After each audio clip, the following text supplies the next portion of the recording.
수요예배에 오신 모든 분들을 환영하고 축복합니다.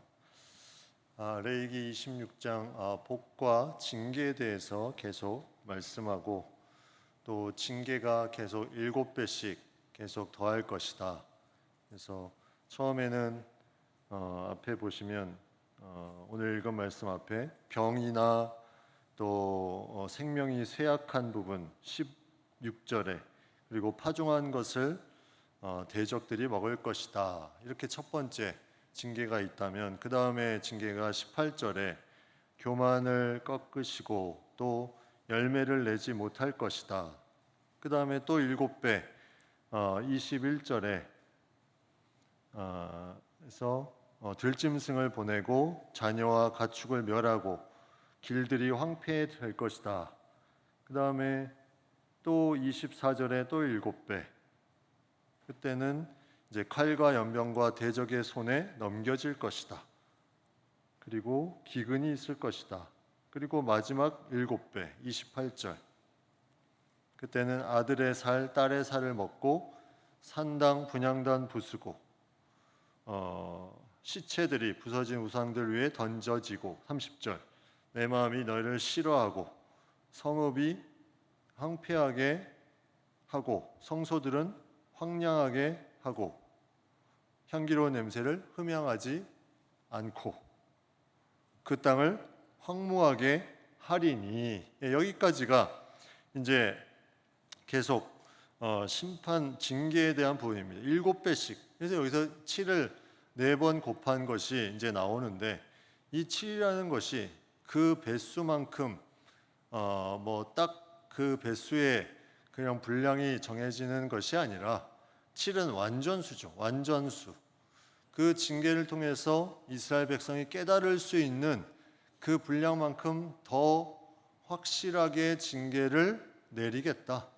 그 죄악 가운데 있는 백성들에게 계속해서 그 징계의 어떤 모습이 점점 강해지는 것을 볼 수 있습니다. 그래서 그것을 징계를 계속해서 강하게 하는 것은 그 백성들을 멸망시키려는 것이 아니라 다시 돌아올 수 있도록 하는 하나님의 방법이라는 거죠. 그래서 징계가 없으면 사생자요 참 아들이 아니다. 히브리서 12장에 나와 있는 것처럼 그 징계를 통해서 무언가 하나님이 주시는 메시지들을 잘 듣는 것이 중요하다. 그래서 그 모든 징계에 대한 결과 1차 결과라고 볼 수 있는데 그게 32절과 33절에 나오는데 32절 후반부에 보면 거기 거주하는 너의 원수들이 놀랄 것이다. 하나님이 직접 징계하시면 그 대적 원수들이 그것을 보고 놀랄 것이다. 그 다음에 33절에 너희가 여러 민족 중에 흩어질 것이다. 그 다음에 너희의 땅이 황무하며 너희의 성읍이 황폐할 것이다. 이제 이게 1차적인 그런 징계에 대한 결과입니다. 원수들이 놀랄 정도의 그런 부분 그리고 흩어짐 그 다음에 땅이 성읍이 황폐되는 것 이러한 결과가 나오는데 이제 오늘 읽은 말씀은 그 결과의 어떤 더 구체적인 이 징계에 대한 결과에 하나님이 주시는 메시지가 그 가운데 담겨져 있습니다. 첫 번째는 34절에 보면 너희가 원수의 땅에 살 동안에 이제 마지막 이 징계는 이제 그들이 원수의 땅에 가서 땅이 황폐하게 되고 원수의 땅에 가서 사는데 이제 본토가 황무할 동안에 뭐라고 되어 있냐면 땅이 안식을 누릴 것이다. 자, 25장에 우리가 안식년과 희년에 그때 이제 모든 파종하는 것을 멈추게 되는데 안식년에는 가난한 사람들이 그 모든 것을 따먹을 수 있도록 오픈시켜 놓는 안식이죠. 희년에는 그 모든 것을 돌려주는 안식입니다. 그런데 여기서 보면 뭐라고 되어 있냐면 원수의 땅에 살 동안 너희의 본토가 황무할 것이므로 땅이 안식을 누릴 것이다. 그때의 땅이 안식을 누리리니. 그러면 그들이 뭐를 안 지켰을까요? 안식년과 희년을 안 지켰다는 말이에요. 이 안식년과 희년의 참된 의미는 하나님의 백성들과 하나님과의 관계성 속에서 계속 이 부분에 함께 살아가는 하나님의 섭리를 그 가운데 깨닫고 그 말씀 가운데 사는 것인데, 이것을 지키지 않으므로 이제는 자발적인 안식이 아니라 어떤 안식이에요? 강제적인 안식입니다. 이스라엘 백성들을 그 땅에서 그 땅을 황무하게 하고 원수들의 땅에 거하게 하고 그 땅을 강제적으로 안식하게 하는 것, 여기에 중요한 의미가 있습니다. 우리가 안식에 대한 부분을 제대로 지키지 않으면 강제적인 안식이 오게 된다. 우리가 하나님과의 관계성 속에서 분명히 그 안식함의 의미를 제대로 가져가지 않으면 우리가 어느 순간에 그것이 강제적인 안식이 되어버린다. 이거는 아주 무서운 징계입니다. 그렇기 때문에 우리는 안식에 대한 부분을 철저하게 지켜야 됩니다. 철저하게. 그게 우리가 살아가는 삶의 루틴이에요. 그게 흐름입니다. 근데 그 안식을 지키지 않으면 강제적으로 안식하게 하겠다. 너희를 원수들의 땅에 보내고 그 고난을 당하고 이 땅을 안식하게 하겠다. 그래서 그런 어떤 결과에 대한 부분, 그래서 앞에 25장에 보면 이제 안식년이 나오고 희년이 나올 때는 그 모든 것이 쉬는 거죠. 쉼을 통해서 그냥 쉬는 것이 아니라 그 안에는 하나님의 뜻이 함께 나눠지고 또 힘든 영혼들을 함께 도와주고 또 하나님이 이 땅을 다스리는 섭리에 대해서 깨닫고, 그러한 부분들, 또 오늘 본문에 보면 땅 자체가 안식을 누려야 이 땅이 제대로 돌아가는 그 부분을 우리는 이 말씀을 통해서 알 수 있습니다. 그래서 하나님이 자연을 창조하실 때 이 안식년과 희년이 땅이 제대로 돌아갈 수 있도록 만드신 하나님의 섭리 가운데 있는데, 이것을 이스라엘 백성들이 하나님과의 관계성 속에서 깨닫고 그것을 제대로 지켜야 되는데 이것을 지키지 않으니 하나님이 강제적으로 안식하게 만드십니다. 결국 그 강제적인 안식은 무엇으로부터 시작된 거냐면 인간의 욕심으로부터 시작된 겁니다. 인간이 쉬어야 될 때 안식을 누리면서 하나님과의 관계성을 더 깊이 새겨야 되는데 이 욕심이 발동하니까 안식을 지키지 않습니다. 그러니 강제적으로 안식하게 하는 이런 부분들이 나타나는 거죠. 우리가 이러한 안식에 대한 부분을 우리가 잘 생각해 볼 필요가 있습니다.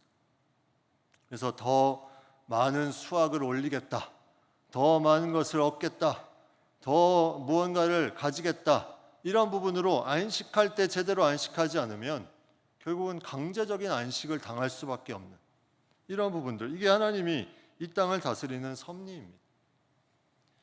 43절에도 나오죠. 그 뒤에 보시면 이렇게 되어 있습니다. 그들이 내 법도를 싫어하며 내 규례를 멸시하였으므로 그 땅을 떠나서 사람이 없을 때 그 땅은 황폐하여 안식을 누릴 것이요 그들은 자기 죄악의 형벌을 기쁘게 받으리라. 이렇게 되어 있습니다.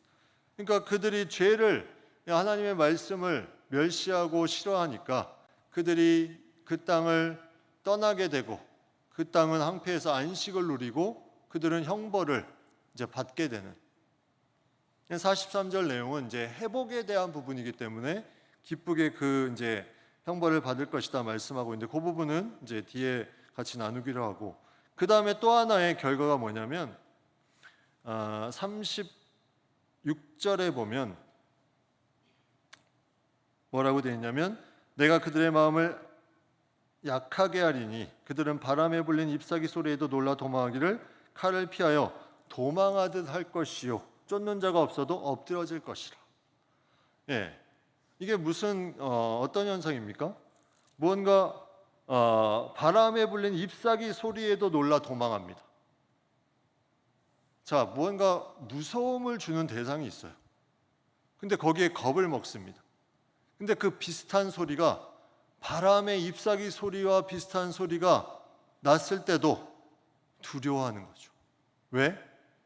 그 안에 하나님이 안 계시기 때문에, 하나님을 떠났기 때문에 그들이 원수들의 땅에서 그런 어떤 징계를 받음으로 그들이 이제 두려움이 가득 올라오는 겁니다.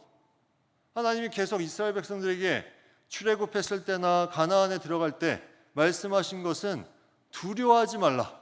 내가 너와 함께함이라. 이 약속의 말씀이었는데 하나님이 그들이 떠나고 살아가니까 바람에 잎사귀 스치는 소리에도 두려워합니다. 그게 인간이에요. 조금 그 실수에도 그 부분에 내가 이런 부분에 잘못하고 있나 하는 두려움이 이것이 몰려옵니다. 왜? 하나님에 대한 믿음이 떠나갔기 때문에. 이게 징계입니다. 그러한 징계가 그 가운데 나타나는 것. 그리고 37절에 보면 쫓는 자가 없어도 칼 앞에 있음같이 서로 짓밟혀 넘어지리니 원수들을 맞설 힘이 없을 것이다. 이제 더 이상 힘이 없어요. 싸울 힘이 없다는 건 뭐예요? 네, 하나님의 힘이 그의 삶에 더 이상 능력으로 나타나지 않는다는 거죠. 이스라엘 백성들이 싸운 것이 아니라 지금까지 하나님이 대신 싸워주셨는데 싸울 힘이 없다. 이거는 본인들이 힘이 빠진 것이 아니라 하나님을 의지하는 그 마음이 사라져버려. 그래서 믿음이 없는 그 상태로 가니 요한일서 5장 4절 말씀처럼 무릇 하나님께로부터 난 자마다 세상을 이기느니라. 세상을 이기는 승리는 이것이니 우리의 믿음이니라. 믿음이 승리하게 하는데 그것이 사라지니까 싸울 힘이 없습니다. 싸울 힘이 없으면 그냥 계속 마다 의도 터지는 거죠. 싸울 힘이 없다. 그 다음에 38절에 너희가 여러 민족 중에서 망하리니 너희 원수들이 땅이 너희를 삼킬 것이라. 예, 망하게 된다. 소멸하게 된다. 이제 정복당한다. 이게 역사 가운데 나타나는 거죠. 북이스라엘이 아수르에게 정복당하고 남유다가 바벨론에게 정복당합니다. 그들이 하나님의 말씀을 듣지 않고 계속 어기며 살아가니까 그 가운데 그 모든 재앙이 더해지고 7배 더해지니까 이제 그들이 망하게 되는 원수들의 땅이 삼키게 이제 되는 그 부분이 나타납니다. 그다음에 마지막 39절에 보면 너희 원수들의 땅에서 자기의 죄로 말미암아 이게 하나의 흐름과 같습니다. 이제 원수들의 땅에 거하는데 원수들의 땅에서 자기의 죄로 말미암아 쇠잔해질 것이다. 점점 무너질 것이다. 그리고 그 조상의 죄로 말미암아 그 조상같이 쇠잔할 것이다. 후손들이 자기의 죄 또 조상의 죄로 점점 쇠락하게 된다. 근데 하나님의 말씀에 중요한 건 인간이 가지고 있는 구원에 대한 중심은 자기의 죄로 인해서 멸망당하는 것이지 조상의 죄로 멸망당하는 것은 아닙니다. 근데 여기에 조상의 죄로 말미암아 조상같이 쇠잔할 것이다. 이 말은 환경적인 부분을 말하겠죠. 예.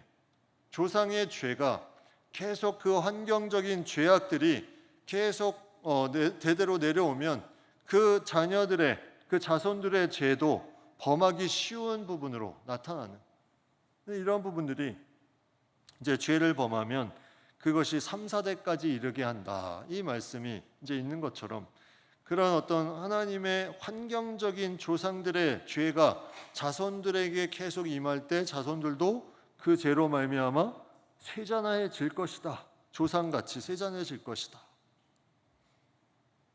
이런 징계가 계속해서 강하게 임합니다. 근데 그 징계에 이제 40절부터는 회복의 메시지를 주세요. 회복. 징계가 끝이 아니다. 아까도 얘기했지만 징계를 주는 것은 참 아들이기 때문에 사생자가 아니기 때문에 주는 것이다. 너에게 징계를 주는 것은 다시 모든 것을 회복하고 하나님의 말씀을 지킬 수 있는 그런 삶을 살게 하고자. 그래서 무엇을 해야 되냐면 첫 번째 40절에 뭘 자복해야 되냐면 자기의 죄악과 조상의 죄악을 자복해야 됩니다. 나의 죄만 자복하는 게 아니라 조상의 죄도 자복해야 됩니다. 아까 여기 나와 있잖아요. 조상의 죄로 말미암아 조상같이 쇠잔해집니다.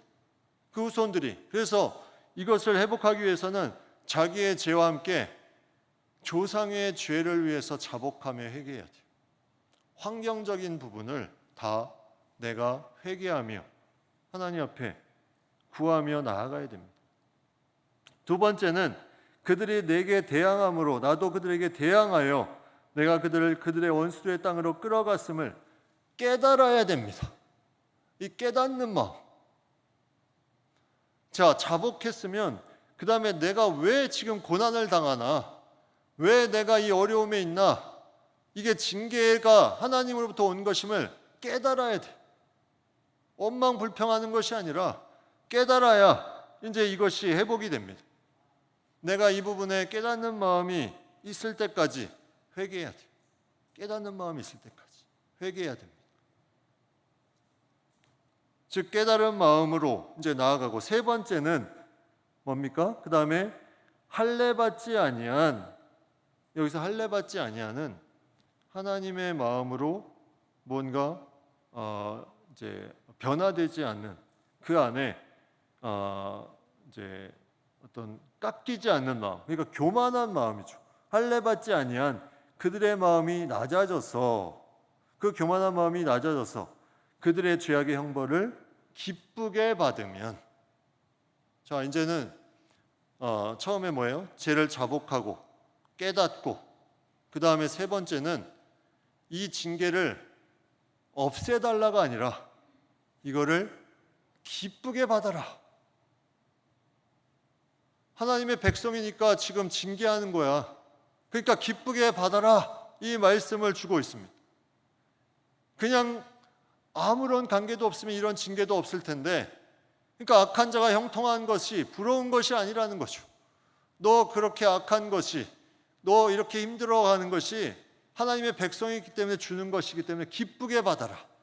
너 하나님의 자녀야 하면서 그 세 가지가 있으면 42절에 야곱과 맺은 내 언약과 이삭과 맺은 내 언약을 기억하며 아브라함과 맺은 내 언약을 기억하고 그 땅을 기억할 것이다.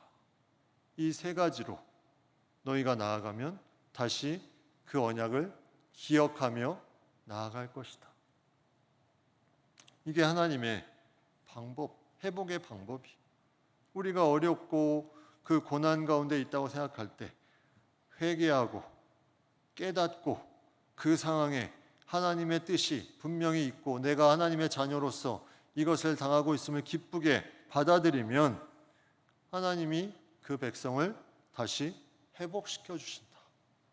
회복시켜 주신다. 언약을 기억하고 그 땅을 기억할 것이다.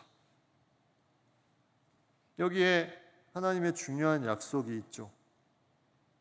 그래서 그러한 약속 가운데 우리가 다시 나아가는 것이 내 삶의 돌이킴이요, 다시 성장할 수 있는 기회가 되는 것입니다. 하나님의 자녀로서 온전함에 이룰 수 있는 기회가 되죠. 그런데 반대로 여호수아 4장 20절에는 만일 너희가 여호와를 버리고 이방신들을 섬기면 너희에게 복을 내리신 후에라도 돌이켜 너희에게 재앙을 내리시고 너희를 멸하시라 하니. 이게 반대죠. 너희가 복을 받은 후에도 하나님의 말씀을 제대로 지키지 않으면 재앙을 내리고 멸하실 것이다. 다시 징계를 내릴 것이다.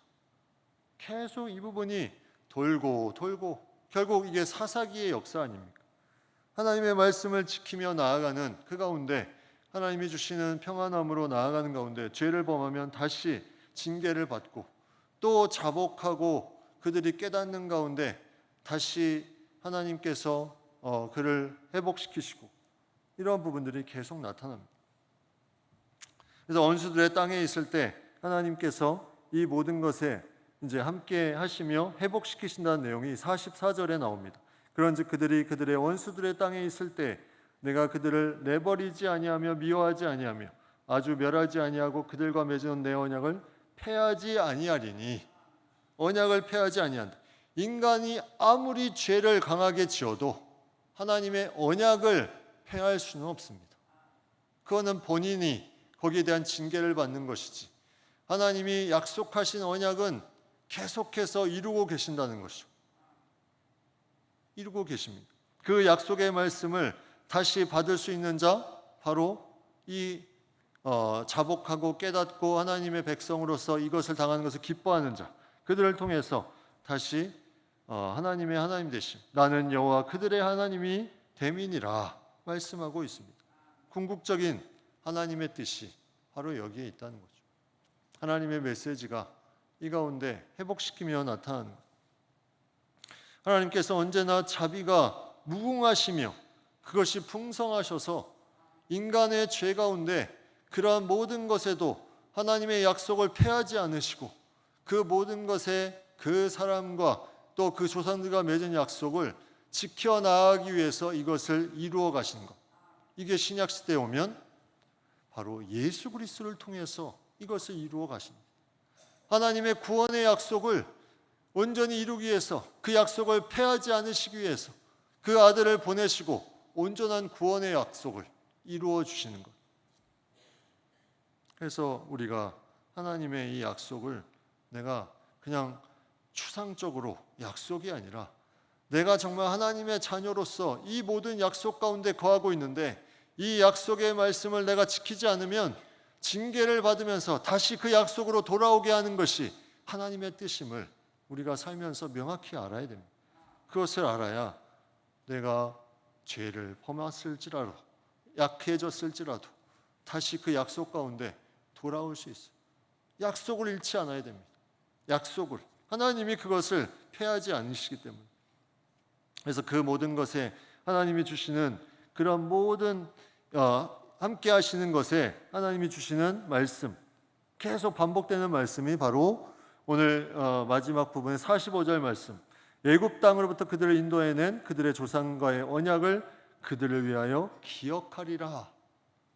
하나님의 약속, 출애굽한 백성들을 위해서 하나님께서 분명히 가나안 땅에 들어가게 하시고 하나님의 놀라운 약속을 주실 것을 기억할 것이다. 나는 너희를 구원한 여호와다. 그래서 광야 시간에 이스라엘 백성이 그 약속을 붙잡고 계속해서 나아가는 가운데 있는 여호수아와 갈렙을 통해서 그 땅을 정복하게 하시죠. 그러면 지금 우리는 어떠한 약속을 가지고 이 약속의 말씀을 지키고 있습니까? 너희는 죄에서 자유하게 된 출애굽한, 영적으로 출애굽한 백성이다. 그 삶에서 계속해서 광야의 삶을 보내고 있는데, 그 마지막에 하나님 나라에 들어갈 때까지 그 약속의 말씀을 잘 잡고 있는 그 사람들이 가나안 땅에 들어가는 것처럼 천국에 들어가게 될 것이다. 이것을 우리에게 말씀하고 있는 거죠. 그러면 그 징계 가운데 이스라엘 백성들은 계속해서 어려움에 처하고 힘들어하는 그 가운데 구원받은 백성으로서 그런 징계가 계속해서 나타나는 가운데 하나님의 뜻은 어디에 있을까? 그들이 돌아오는 것, 그들이 회복하는 것, 그리고 또 하나는 복음서에서 이 부분을 볼 수가 있는데, 누가복음 21장 24절 말씀이 그것을 말해줍니다. 그들이 칼날에 죽임을 당하며 모든 이방에 사로잡혀 가겠고 예루살렘은 이방인의 때가 차기까지 이방인들에게 밟히리라. 로마서 11장 25절 말씀, 이 신비는 이방인의 충만한 수가 들어오기까지 이스라엘의 더러는 우둔하게 된 것이라. 여기서 놀라운 하나님의 구원의 역사가 있습니다. 이스라엘이 스스로 죄를 범하면서 하나님의 마음을 떠났을 때, 그들이 우둔하게 되었을 때 하나님은 어떤 역사를 일으키냐면 이방인들을 하나님께 돌아오는 그 역사. 하나님께서 그 이방인의 수가 충만하게 찰 때까지 이스라엘의 백성의 더러는 완악하게 할 것이다. 그러면 이방인의 수가 차면 이스라엘은 다시 회복된다. 우리가 징계를 받아서 그 우둔함을 통해서 하나님의 그 징계를 가지고 있을 때 하나님의 구원의 역사는 그것이 멈추는 것이 아니라 다른 사람들에게 구원의 역사를 이루고 그것이 차게 되면 다시 회복되어지는, 이것이 이스라엘 향한 하나님의 역사입니다. 내가 무언가 징계를 받는 순간에 그것을 통해서 본인이 깨달음이 오고 그것을 통해서 본인이 하나님의 백성임을 강하게 나타나면서 무슨 일이 생기냐면 이방인이 믿게 됩니다. 내가 몰랐던 그 전에 삶이 단조로웠던 그 삶에서 내가 고난을 받으면서 그것을 통해서 어려운 가운데 자신의 삶의 모습 가운데 누가 변화되냐면 이방인이 변화됩니다. 그래서 징계는 중요한 거예요. 그냥 고통당해서 끝이 아니라 본인도 깨닫지만 주변 사람들이 회복되어 주님께 나오는 것입니다. 이런 하나님의 놀라운 그런 약속 가운데 복을 주심 또 징계를 주심은 계속 하나님의 백성들을 어떻게 하나님이 이끌어 가신지를 우리에게 보여주고 있습니다. 그럼 우리는 어떻게 살아가야 되는 것인가? 어떻게 살아가야 되는 것인가? 하나님의 방법은 우리가 생각할 수 없는, 그의 생각 셀 수 없고 그의 자비 무궁하다. 내가 징계를 받는 동안에 하나님의 구원의 역사가 이루어지고 그것을 통해서 하나님의 놀라운 뜻이 계속해서 나타나는 것. 그래서 하나님께서 주시는 귀한 마음들이 우리 가운데 계속 새겨지며 나아가는 것. 근데 이제는 계속 세월이 가까이 오면 가까이 올수록 이제 우리는 하나님을 모를 때의 그런 징계를 받는 모습이 아니라 이제 알면서 징계를 받는 그 삶의 모습 가운데 우리가 계속 거하게 된다는 거죠. 마지막 때가 가까이 올수록. 그것이 모든 사람들에게, 지금은 구약시대는 더더욱 그랬겠죠. 하나님을 모르고 이것이 그냥 알지 못하는 것이기 때문에 하나님이 그냥 넘어가셨지만 이제는 그러한 시대가 아니라는 겁니다. 사도행전 17장 30절 31절 말씀에 보면 이렇게 말씀하고 있습니다. 알지 못하던 시대에는 하나님이 간과하셨거니와, 그냥 넘어가셨다. 그러나 이제는 어디든지 사람에게 다 명하사 회개하라 하셨으니 이는 정하신 사람으로 하여금 천하를 공의로 심판할 날을 작정하시고 이제 그를 죽은 자 가운데서 다시 살리신 것으로 모든 사람에게 믿을 만한 증거를 주셨음이니라 하니라. 이제는 모든 사람에게 믿을 만한 증거를 주셨습니다. 그렇기 때문에 거기에 대해서 하나님이 간과하는 그런 시대가 아닙니다. 그 모든 것에 하나님이 다 알고 거기에 대해서 심판할 날을 작정하신다.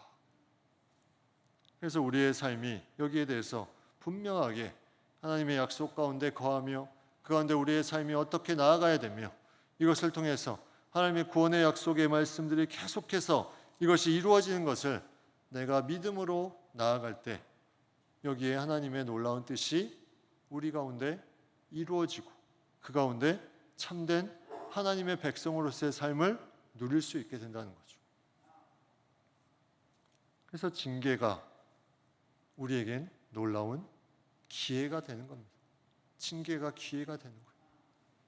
그 기회를 잘 살려서 다시 회복되어 이 놀라운 하나님의 복을 누리는 길로 나아가게 하는 것, 이게 하나님의 무궁한 자비입니다. 무궁한 자비. 그게 그 칼빈주의의 5대 강령 중에 하나인 저항할 수 없는 은혜입니다. 우리는 그 은혜를 저항할 수가 없어요. 내가 저항한다고 아무리 죄를 짓는다고 하나님의 약속은 폐하할 수가 없습니다. 저항할 수 없는 은혜로 계속 우리를 붙들어 주시는 것. 이게 하나님의 백성이 누리는 특권입니다. 여기에 하나님의 뜻을 가지고 나아갈 수 있다면 우리는 징계 속에서 하나님의 뜻을 깨닫고 자복하며 회개하고 하나님의 백성됨의 그 기쁨으로 감당할 수 있는 우리의 모습이 될 수 있다는 것입니다. 그래서 오늘 말씀의 마지막 절에는 이제 그 레위기를 정리하는 듯한 총평을 합니다. 이것은 46절, 이것은 여호와께서 시내산에서 자기와 이스라엘 자손 사이에 모세를 통하여 세우신 규례와 법도와 율법이니라. 예, 이래서 레위기가 끝 하면은 오늘 레위기가 끝인데 또 27장이 있어요. 아니, 분명히 여기서 마무리되는 것 같은 말씀인데 27장은 무슨 의미일까? 여기에는 또 놀라운 의미가 있습니다. 다음 시간에 같이 이 마지막 장을 한번 나누도록 하겠습니다.